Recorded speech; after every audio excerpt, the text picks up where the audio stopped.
Madalas kapag nauutot ang isang tao, naghahanap pa sila ng banyo o kaya open area upang hindi mapahiya sa mga kasama. Pero alam nyo ba, ayon sa pag-aaral, ang pag-utot daw kasamang inyong partner ay nakakapagpatibay ng relasyon. Tara, let's prove it. Ayon sa hellodoctor.com, kapag ang iyong kapareha ay hindi nahihiyang umutot kasama ka, ay isang magandang senyales na komportable at panatag kayo sa isa't isa. At alam niya na kahit na maglabas pa siya ng mabahong hangin sa kanyang katawan, ay matatanggap mo pa rin siya.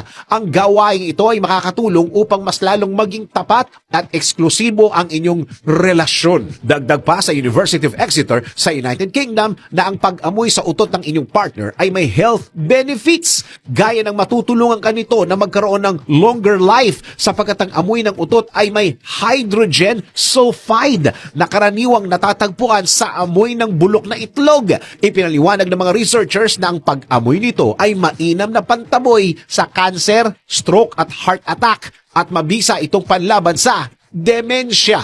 Pero take note na huwag araw-arawin ang pag-utot at pag-amoy ng utot ng partner dahil posible itong humantong sa respiratory at neuron damage. Ang pag-utot ay normal lang sa isang tao dahil isa itong paraan para ilabas ang hangin sa katawan mula sa large intestine o colon. Maliban dyan, alam nyo ba na ang pag-utot din kasama ang partner ay isang malaking batayan sa matibay na relasyon? Yang pag-utot na yan, alamin natin sa Let's Prove It!